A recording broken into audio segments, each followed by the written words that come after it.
الله وبركاته. إن الحمد لله رب العالمين والعاقبة للمتقين والصلاة والسلام على سيد الأنبياء والمرسلين نبينا محمد وعلى آله وأصحابه ومن تبعهم بإحسان إلى يوم الدين. الحمد لله الذي هدانا لهذا وما كنا لنهتدي لولا أن هدانا الله. ورب اشرح لي صدري ويسر لي أمري واحلل عقدة من لساني يفقهوا قولي. اللهم انفعنا بما علمتنا وعلمنا ما ينفعنا وزدنا علما. اللہ رب العزت کے فضل و احسان سے سورہ الرعد کی آیت نمبر 26 تک ہمارا سبق مکمل ہو چکا ہے اور آیت نمبر 27 سے انشاءاللہ آج ہمارے سبق کا آغاز ہوگا. اعوذ باللہ من الشیطان الرجیم.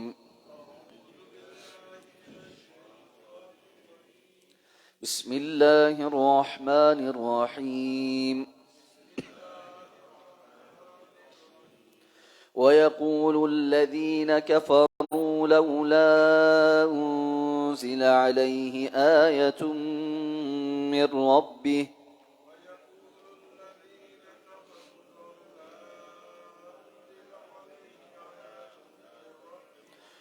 قُلْ إِنَّ اللَّهَ يُضِلُّ مَن يَشَاءُ وَيَهْدِي إِلَيْهِ مَنْ أَنَابَ.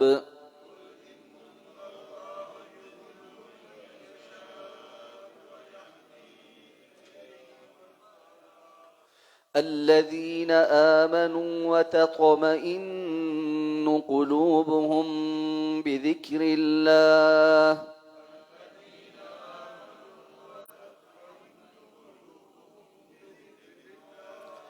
ألا بذكر الله تطمئن القلوب.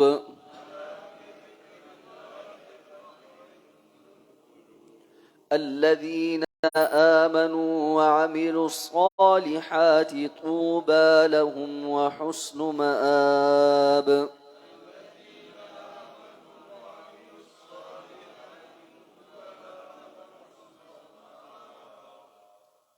وَيَقُولُ الَّذِينَ كَفَرُوا، اور کہا ان لوگوں نے جنہوں نے کفر کیا، لولا انزل علیہ آیۃ من ربی، کیوں نہیں نازل ہوتی اس پر کوئی نشانی اس کے رب کے جانب سے. قل کہہ دیجئے، ان اللہ یضل من یشاء، یقیناً اللہ جسے چاہتا ہے گمراہ کرتا ہے، ویہدی الیہ من اناب، اور اپنی جانب اور اس کی جانب ہدایت دیتا ہے جو کوئی لوٹ کر آئے.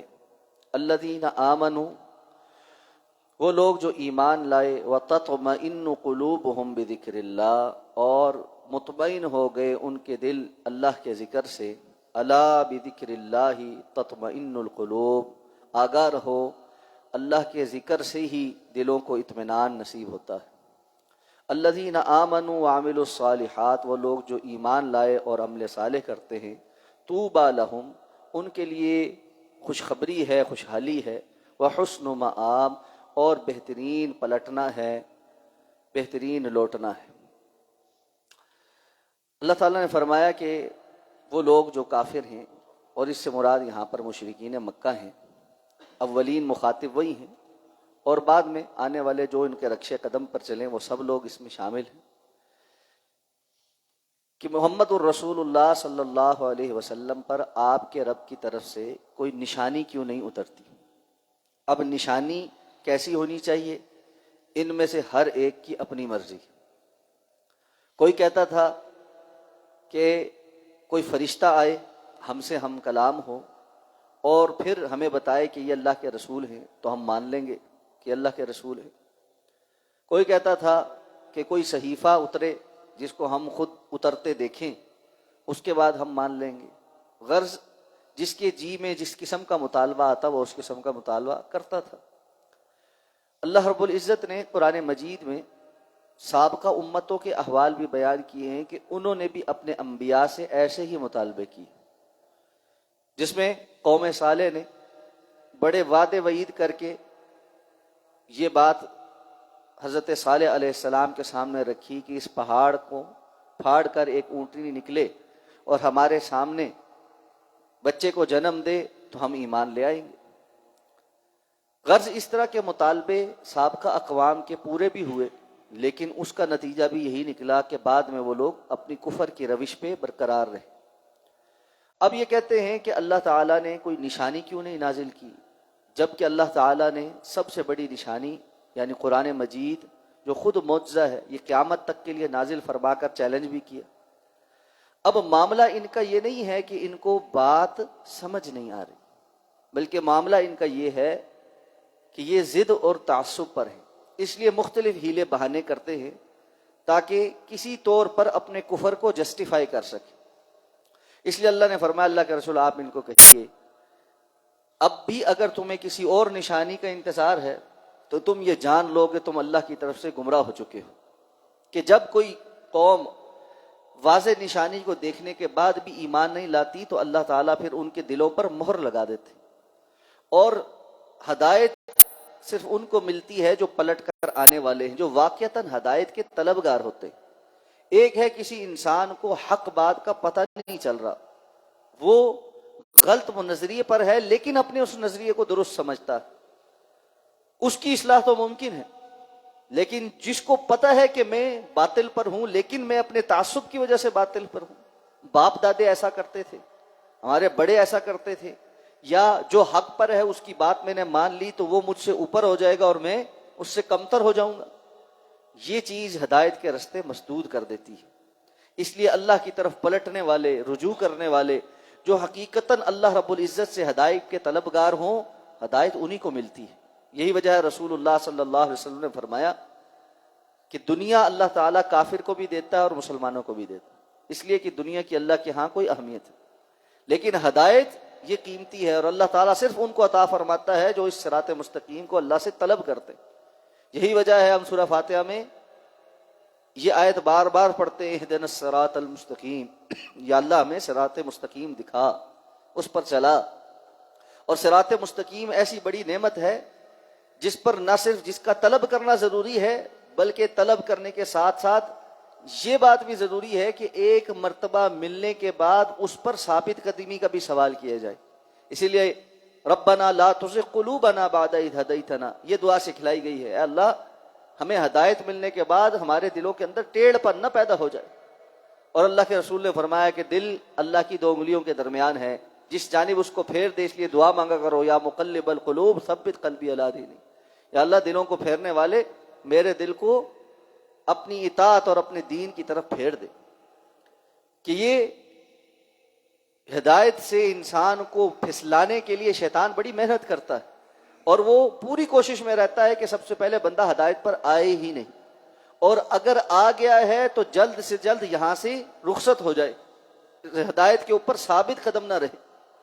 اسی لیے اللہ کے رسول صلی اللہ علیہ وسلم دعا مانگا کرتے تھے، اللہم انی اسألک الثبات فی الامر والعزیمت علی الرشد، یا اللہ میں معاملات میں اپنے فیصلے میں ثابت قدمی کا سوال کرتا ہوں اور ہدایت کے اوپر عزیمت اختیار کرنا، جمنے کا سوال کرتا ہوں۔ یہ سوال اللہ تعالیٰ سے کرنے چاہیے۔ ہمارے ہاں تو ایک اور عجیب مسئلہ ہے، اگر آپ کسی کو کہیں گے اللہ آپ کو ہدایت دے، وہ ناراض ہوتے، حالانکہ یہ دعا ہے اور اس پر آمین کہنا چاہیے، لیکن لوگ ناراض ہوتے ہیں، آپ نے ہمیں گمراہ سمجھا ہوا ہے۔ بھائی گمراہ سمجھنے کی بات نہیں، اگر آپ قرآن مجید کی اس سورت کو روز پڑھتے ہیں نماز میں، اور ہر نماز کی ہر رکعت میں پڑھتے ہیں کہ اہدنا الصراط المستقیم، اور اللہ کے رسول بھی پڑھا کرتے تھے اہدنا الصراط المستقیم، تو اس کا مطلب یہ تو نہیں تھا کہ نعوذ باللہ وہ گمراہ تھے، بلکہ ہمہ وقت انسان کو ہدایت کی ضرورت رہتی، اور یہ سب سے قیمتی چیز ہے جو انسان اللہ سے طلب کر سکتا ہے۔ اس لیے اگر کوئی دعا دے، چاہے غصے میں ہی دے کہ اللہ آپ کو ہدایت دے، تو آمین کہنا چاہیے کہ کس وقت قبولیت کی بات ہو جائے اور اللہ واقعی ہدایت عطا فرما دے۔ اور یہ ایک اچھی عادت ہے کہ بندہ غصے میں بھی کسی کو یہی کہے کہ اللہ آپ کو ہدایت دے، کیونکہ فرشتہ وَلَكَ الْمِثْلِ کی دعا بھی دیتا ہے۔ اس وقت اگر بندہ غصے میں کوئی غلط بات کہہ رہا ہے اور دوسرے کو دعا دے رہا ہے اللہ آپ کو ہدایت دے، تو فرشتے کی دعا اس کو لگ جائے اور اس کی یہ جو غلط فہمی ہے یہ دور ہو جائے، اس کو ہدایت نصیب ہو جائے۔ اس لیے اپنی زبان پر خیر کے کلمات جاری کرنے چاہیے۔ فرمایا جو لوگ ایمان لاتے ہیں ان کے دل اللہ کے ذکر سے مطمئن ہو جاتے ہیں۔ ذکر کے دو معنی ہیں، ایک نصیحت ہے، فاذکرونی اذکرکم، اور قرآن مجید میں جا جا اللہ تعالیٰ نے اس قرآن کو بھی ذکر کہا ہے، اور ایک ذکر ہوتا ہے جو ہم تسبیحات کی صورت میں کرتے ہیں، اللہ کی یاد دہانی۔ یہ دونوں معنی یہاں پر مطلوب ہے۔ الذین آمنوا، وہ لوگ جو ایمان لائے ہیں، ان کے دل تو مطمئن ہو چکے اللہ کے ذکر سے، اللہ کی طرف سے نازل کردہ جو نصیحت ہے یہ قرآن، انا نحن نزلنا الذکر وانا لہ لحافظون. تم لوگ جو مزید کسی نشانی کا مطالبہ کر رہے ہو، اس کے مقابلے میں اہل ایمان کو دیکھو کہ وہ اللہ کی طرف سے نازل کردہ اس ذکر پر مطمئن ہو چکے ہیں، ان کو کوئی شک شبہ نہیں ہے. ذالک الکتاب لا ریب فیہ، یہ کتاب بغیر کسی شک شبے کے ہے، شک شبے سے بالا تر. اس لیے اللہ رب العزت کے اس ذکر پر اطمینان ہے ان کو. اس اطمینان کا معنی کیا ہے؟ نمبر ایک کہ نظریاتی طور پر وہ مطمئن ہو چکے کہ اللہ رب العزت نے اس کتاب کو محمد الرسول اللہ صلی اللہ علیہ وسلم پر نازل کیا ہے اور یہ مبنی برحق کتاب ہے، اور اس کے ذیل میں اس کتاب کا ہر حکم وہ تسلیم کرنے کے بعد اس پر مطمئن ہو چکے. یہ نہیں ہے کہ کسی حکم کی زد اپنے کسی نفسانی خواہش پر پڑتی ہو تو کہے نہیں یہ تو میں نہیں مانتا، اور جو اپنے فائدے کی چیز نظر آئے وہ میں مان لیتا ہوں، بلکہ پورے پر ایمان لاتے ہیں. تو یہ ہے جو ایمان والے ہیں وہ اللہ کے ذکر سے اطمینان حاصل کرتے ہیں. اور دوسرا یہ کہ اللہ کا ذکر کر کے ان کو اطمینان نصیب ہوتا ہے. اور یقیناً یہ معنی بھی درست ہے کہ جتنا مومن اللہ کا ذکر کرتا ہے، اللہ کو یاد کرتا ہے، اس کی اطاعت اور فرما برداری کرتا ہے، اپنے اٹھنے بیٹھنے میں، لیٹے جاگتے، الذین یذکرون اللہ قیاما وقعودا وعلی جنوبہم ویتفکرون فی خلق السماوات والارض ربنا ما خلقت ھذا باطلا سبحانک فقنا عذاب النار. اس قدر وہ اللہ رب العزت کے ساتھ اپنے تعلق کو مضبوط پاتے ہیں. تو پھر کیا ہوتا ہے؟ الا بذکر اللہ تطمئن القلوب. یاد رکھو اللہ کے ذکر کے ساتھ ہی دلوں کو اطمینان نصیب ہو سکتا ہے. یہاں پر بھی دونوں ہی معنی. ایک، تم اگر یہ سوچ رہے ہو کہ کوئی اور نشانی تلاش کر کے تم اللہ رب العزت پر ایمان لاؤ گے اور اللہ کے اس ذکر سے رخ پھیر کر بھی تمہیں ایمان نصیب ہو جائے گا، ایسا نہیں ہو سکتا. یہ دلوں کا اطمینان اللہ کے ذکر میں ہی اللہ نے رکھا. اور دوسرا معنی بھی کہ اللہ کی یاد، اللہ کی تسبیح، اللہ کے ذکر، صبح و شام کے اذکار، اٹھتے بیٹھتے کے اذکار، یہ انسان کے دل کو مطمئن کرنے والے. اسی لیے اللہ کے رسول صلی اللہ علیہ وسلم نے فرمایا مثل الذی یذکر ربہ والذی لا یذکر کمثل الحی والمیت. جو بندہ اللہ کا ذکر کرتا ہے اور جو نہیں کرتا، ان دونوں کی مثال زندہ اور مردہ کی سی ہے. جس طرح زندہ انسان کے اندر زندگی نظر آتی ہے اور مردہ کچھ کرنے کے قابل نہیں ہوتا، اس طرح اللہ کا ذکر کرنے والا اللہ کے ہاں اہمیت رکھتا ہے اور مردے کی کوئی اہمیت نہیں. اس لیے جو بندہ اللہ کا ذکر نہیں کرتا، اللہ کے نزدیک وہ دفن کر دینے کے قابل ہو چکا ہے. جس طرح انسانوں کے نزدیک ایک مردہ شخص کی لاش کوئی اہمیت نہیں، جلد سے جلد اس سے جان چھڑاتے، بالکل اسی طرح یہ ایک چلتا پھرتا لاشا ہے، اللہ کی اس کی کوئی ضرورت نہیں. اس لیے کثرت کے ساتھ اللہ کا ذکر کرنا اور اپنے آپ کو اللہ کے ذکر سے اطمینان کی طرف لے کر آنا. فی زمانہ ایک بہت بڑا مسئلہ یہ بھی ہے کہ بہت سارے لوگ جو ہے نا وہ عدم اطمینان کا شکار ہیں. اور میں اور آپ روز ایسے لوگوں سے ملاقات بھی کرتے ہیں، اور شاید ہم میں سے کچھ لوگ ایسے ہوں جو سن رہے ہوں جو اپنے اندر بھی ایسی کیفیات پاتے ہیں کہ حالات کی وجہ سے، معاملات کی وجہ سے دل تنگ ہو چکے ہیں اور سکون نہیں ہے، راتوں کو نیند نہیں آتی، اطمینان رخصت ہوا ہے، اور ہر وقت ایک پریشانی سی لاحق رہتی ہے. اس پریشانی سے بچنے کا سب سے بہترین نسخہ اللہ رب العزت کے ذکر کے ساتھ جڑنا ہے. اچھا، اب اس میں بعض لوگ یہ کہتے ہیں کہ ہم تو بڑے اذکار کرتے ہیں، بڑی تسبیحات کرتے ہیں، ہمیں کوئی فرق نہیں پڑ رہا. تو یہ مسئلہ کیوں ہے کہ ذکر کی ان دونوں کیفیات کو حاصل نہیں کیا گیا، بس صرف تسبیح پڑھنے والی کیفیت کو حاصل کیا.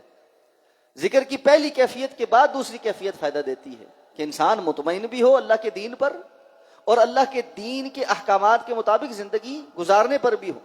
لوگ ہیں حلال حرام کی تمیز نہیں، رسوم و رواج سے باہر نہیں نکلنا، دنیا کی اس دوڑ میں ایک دوسرے کو نیچا دکھانے کی کوشش میں ہیں، ہر طرح کی مادیت پرستی کے اندر بھی مبتلا ہیں، زندگی کی فیصلے بھی اللہ رب العزت کے احکامات کی مخالفت میں ہیں. اور اس کے بعد کیا ہے، جب ٹھوکر لگتی ہے تو آ کر دنیا حاصل کرنے کے لیے ہی وظیفے بھی ہیں. دنیا حاصل کرنے کے وظیفہ اس لیے نہیں ہے کہ اللہ راضی ہو جائے، آخرت میں مجھے اجر ثواب ہوگا. میں چونکہ ہم ایک مسلمان معاشرے میں رہتے ہیں تو ہم وظیفے کرتے ہیں، ہندو ہوتے تو وہ کسی کے پاس جا کر منتر شنتر کرواتے، انگریز ہوتے تو وہ کسی اور کے پاس جا کر کوئی اور قسم کے جو ہے وہ معاملات کرتے. تو ہم ایک کلچرل ایسپیکٹ کے طور پر دیکھتے ہیں، اچھا دین بھی ہے، اس میں کوئی وظیفہ شریفہ پڑھنے کو مل جائے گا، بس ٹھیک ہے ہماری مصیبت دور ہو جائے گی.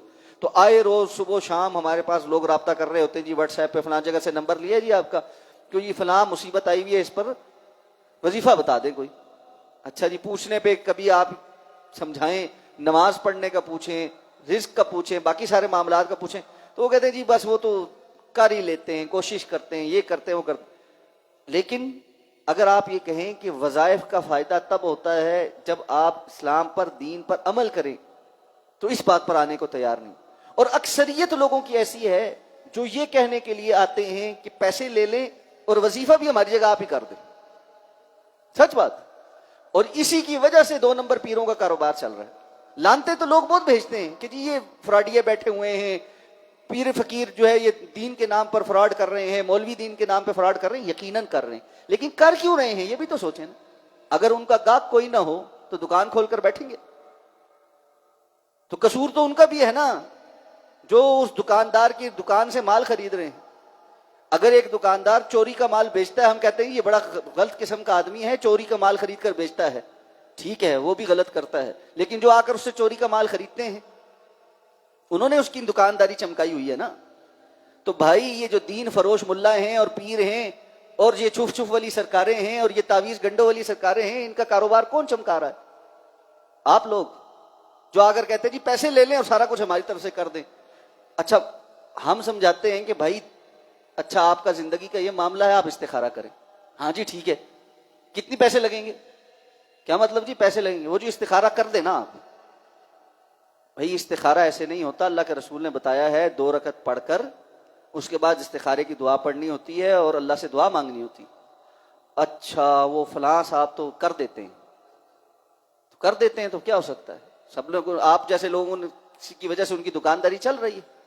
پھر یہ خاندانوں کی لڑائیاں اور ساس بہو کی لڑائیاں اور نندوں اور بھاوجوں کی لڑائیاں اور پھوپھیوں اور چاچیوں کی لڑائیاں، یہ ساری تو اسی کے نزدیک تو وجہ سے تو کاروبار چل رہا ہے۔ رشتے بند ہوئے ہیں، کاروبار بند ہوا ہوا ہے۔ سارے لوگ بیٹھ کر اگر آپ اپنے ارد گرد کا جائزہ لینا شروع کریں، پاکستان کی 99% آبادی ایک دوسرے کے اوپر جادو کر رہی ہے اور بندشیں کروا رہی ہے، اور باقی اس کو کھلوانے میں لگے ہوئے ہیں، اور کوئی کام نہیں۔ تو بھائی خیر کہاں سے آنی؟ خیر یہاں سے نہیں آتی، تسبیحاں پھلورنے سے اور یہ وظیفے پڑھنے سے خیر نہیں آتی۔ ہاں وظائف کا اپنے ایک اثر ضرور ہے، ان کی اپنی ایک وقت ہے، لیکن وہ اس لیے کہ آپ ایک اللہ کی اطاعت اور فرمان برداری بنیادی فرض جو ہے وہ کرنے کے بعد اللہ کا قرب حاصل کریں، نوافل کے ساتھ، اللہ کا کثرت کے ساتھ ذکر کرنے سے، اور اس کا نقطۂ نظر صرف اور صرف دنیا نہ ہو۔ یاد رکھیں قرآن مجید میں اللہ نے فرمایا ہے وَمِنَ النَّاسِ مَن يَقُولُ رَبَّنَا آتِنَا فِي الدُّنْيَا حَسَنَةً وَمَا لَهُمْ فِي الْآخِرَةِ مِنْ خَلَاقٍ۔ اس آیت پر تھوڑا سا غور کریں آج میرے ساتھ۔ لوگوں میں سے کچھ ایسے ہیں جو یہ کہتے ہیں، کیا کہتے ہیں؟ فلانی سرکار کچھ کر دے، فلانی سرکار کچھ نہیں، شرک نہیں ہے۔ ربنا، اے ہمارے رب، آتینا فی الدنیا حسنہ، تو ہمیں دنیا میں اچھائی عطا فرما دے۔ آخرت کا کوئی سوال نہیں کرتے، ان کی نیت میں آخرت کہیں نہیں ہے۔ یہ نہیں کہ غیر اللہ سے مانگ رہے ہیں، یہ نہیں کہ توحید کی منافی دعا ہے، یہ نہیں کہ کسی اور کے پاس جا رہے ہیں، اللہ سے ہی مانگ رہے ہیں، لیکن مانگ کیا رہے ہیں؟ صرف دنیا۔ اللہ فرماتے ٹھیک ہے وَمَا لَهُمْ فِي الْآخِرَةِ مِنْ خَلَاقٍ، ان کے لیے آخرت میں کوئی حصہ نہیں۔ مومن کا دنیا کی زندگی میں مطمع نظر صرف دنیا کمانا رہ جائے تو ایمان کدھر ہے؟ پھر تو ایمان نے اس کو کچھ نہیں سکھایا۔ تو یہ آدمی ایسا ہے جو ایمان سے ہاتھ دھوئے ہوئے ہے، اس کو اپنے ایمان پر توجہ کرنے کی ضرورت ہے۔ وَمِنْهُمْ مَن يَقُولُ، اور انہی میں سے کچھ ایسے ہیں ربنا آتنا فی الدنیا حسنہ وفی الآخرۃ حسنہ وقنا عذاب النار، جو اللہ سے کہتے ہیں اللہ دنیا بھی بہترین عطا فرما اور آخرت بھی بہترین عطا فرما۔ اس لیے دین پہ تھوڑا بہت عمل صرف اس لیے کہ دنیا مل جائے گی، یہ ایمان کو پہچانا ہی نہیں۔ دنیا ساری بھی ہمیں مل جائے، متعدد بار یہ ساری بات کر چکے ہیں، اور اس کے اندر جتنے خزانے وہ بھی ایک ہی بندے کو مل جائیں جو کبھی نہیں ہوا، یہ انہونی بھی ہو جائے، پھر بھی وہ آخرت کے مقابلے میں اتنا بھی نہیں کہ انسان سمندر میں انگلی ڈبو کر باہر نکالے، جو انگلی کے ساتھ پانی لگا ہے وہ ہے آخرت کے مقابلے میں، کتنا گھاٹے کا سودا ہے۔ اس لیے توجہ کریں اس جانب۔ اللہ رب العزت کا دین، اللہ کا ذکر، اس سے صرف یہ دنیا کے چھوٹے چھوٹے معاملات حل کرانا، یہ ایسے ہی ہے کہ آپ ایٹم بم سے مکھی کو مار رہے ہیں۔ مر تو جائے گی وہ، لیکن اتنی بڑی چیز سے آپ مکھی مار رہے ہیں تو عقل مندی کچھ نہیں ہوگی۔ اللہ کا ذکر، اللہ رب العزت فرماتے وَلَوْ أَنَّ قُرْآنًا سُيِّرَتْ بِهِ الْجِبَالُ أَوْ قُطِّعَتْ بِهِ الْأَرْضُ أَوْ كُلِّمَ بِهِ الْمَوْتَى، اللہ قرآن کی ساری تاثیر ظاہر فرما دے تو پہاڑ ایک جگہ سے دوسری جگہ سرکائے جا سکتے، اس سے زمین کو کاٹا جا سکتا ہے، مردوں سے ہم کلام ہوا جا سکتا ہے اگر اللہ اس کی تاثیر ظاہر کر دے۔ یہ تو اتنی بھاری کتاب، اِنَّا سَنُلْقِي عَلَيْكَ قَوْلًا ثَقِيلًا، ہم آپ کے اوپر ایک بڑی بھاری قول نازل کرنے والے۔ یہ کچھ آسان بات، کلام اللہ ہے، اللہ کا کلام۔ میں چاند باتیں کرتا ہوں آپ کے دل پہ اثر ہوتا ہے، کوئی بڑا اچھا خطیب ہو، اللہ کے رسول نے فرمایا ان للکلام لسحر، گفتگو کا بھی ایک جادو ہوتا ہے۔ بعض لوگ گفتگو کرتے ہیں، مجمع مشہور ہو جاتا ہے، ہلتا کوئی نہیں اپنی جگہ سے، ایسے ایسے خطباء ہیں۔ تو میرا آپ کا اور اللہ کی مخلوق کے کلام میں ایسا اثر ہے، تو خالق کائنات کا جو کلام ہے اس میں اثر نہیں؟ وہ ایسا اثر ہے کہ انسان کی حیرت جو ہے نا، عقل محو حیرت رہ جائے۔ لیکن توجہ تو ہو، اس لیے یہ قرآن اس کام کے لیے نہیں ہے جس کے لیے ہم نے قسمیں اٹھانے، کچہریوں میں ہاتھ جو ہے نا عہد و پیمان کرنے، اور بچیوں کو سارے ڈھول ڈمکے سب کچھ کر کے اس کے آخر میں قرآن مجید کے سائے میں رخصت کرنے کے لیے رکھا۔ یہ اس کام کے لیے نہیں۔ الا بذکر اللہ تطمئن القلوب، اللہ کے ذکر سے دلوں کو اطمینان نصیب ہوتا ہے۔ الذین آمنوا وعملوا الصالحات، جو لوگ ایمان لائے اور عمل صالح کرتے ہیں۔ اب یہاں پر یہ بات بتا دی کہ کون لوگ ہیں جو ایمان لائے ہیں اور اس کے ساتھ کچھ کرتے بھی ہیں۔ یہ نہیں ہے کہ صرف بس ٹھیک ہے وظیفے پہ وظیفہ ہو رہا ہے اور اس کے بعد سارا کچھ حاصل ہو جائے گا، نہیں، عمل صالح اس کی شرط۔ طوبی لہم، بڑی خوشخبری ہے ان کے لیے، بڑی خوش بختی ہے ان کے لیے، خوشحالی ہے ان کے لیے۔ وحسن مآب، اور بہترین لوٹنا ہے، اچھا لوٹنا ہے، بہترین گھر ہے ان کے لیے وہاں پر جو اللہ نے ان کو عطا فرمانا ہے۔ یہ ان کے مقابل ہے جن کے لیے بڑا برا گھر تھا، کہ اللہ رب العزت نے اہل ایمان کے لیے حسن خاتمہ رکھا ہے۔ اور یہی کامیابی ہے اصل، کہ انسان زندگی اس انداز میں گزار جائے جس میں آخرت میں اس کو خوشخبری سنائی جائے۔ اور وہ جو اللہ رب العزت نے کہلوائی ہے قرآن میں، ان الذین قالوا ربنا اللہ ثم استقاموا تتنزل علیہم الملائکۃ الا تخافوا ولا تحزنوا وابشروا بالجنۃ التي كنتم توعدون نحن اولیاؤکم فی الحیاۃ الدنیا وفی الآخرہ ولکم فیہا ما تشتہی انفسکم ولکم فیہا ما تدعون نزلا من غفور الرحیم۔ اللہ ان خوش نصیبوں میں ہمیں کر دے۔ سبحانک اللہم وبحمدک، نشہد ان لا الہ الا انت، نستغفرک ونتوب الیک۔